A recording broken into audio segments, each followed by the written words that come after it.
A plus B, syllabe, C, métaphore, grammaire, W, hypothèse, oxymore, sache que ça se cache, et cache que ça ne se sache, Y et Z.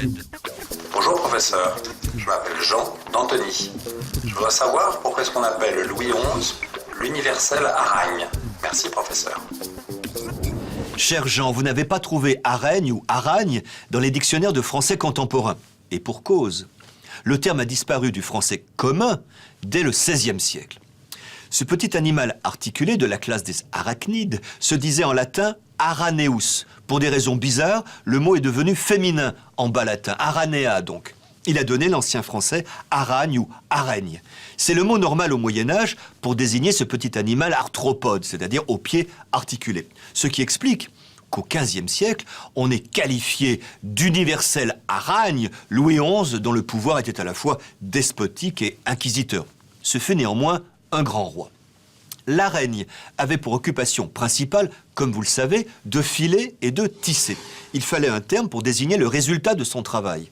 Comme c'est souvent le cas, on a utilisé le suffixe « et » et on a parlé d'araignée. Ce terme, je le rappelle, désignait le réseau de fils tissés.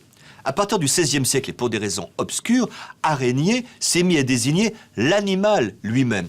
Il a fallu de nouveau créer un terme pour le résultat de son tissage. Et on a fabriqué la locution « toile d'araignée ». Au couple araigne-araignée s'est substitué la paire araignée-toile d'araignée. Et araigne a disparu, sauf dans les dialectes. Mais il se maintient néanmoins en français commun, mais en composition et pour désigner un petit mammifère insectivore dont la morsure était réputée aussi venimeuse que celle de l'araignée. C'est un cousin de la souris. Le terme est d'ailleurs formé à partir de mus, du latin mus, le rat. Allez, vous l'avez deviné, la musaraigne.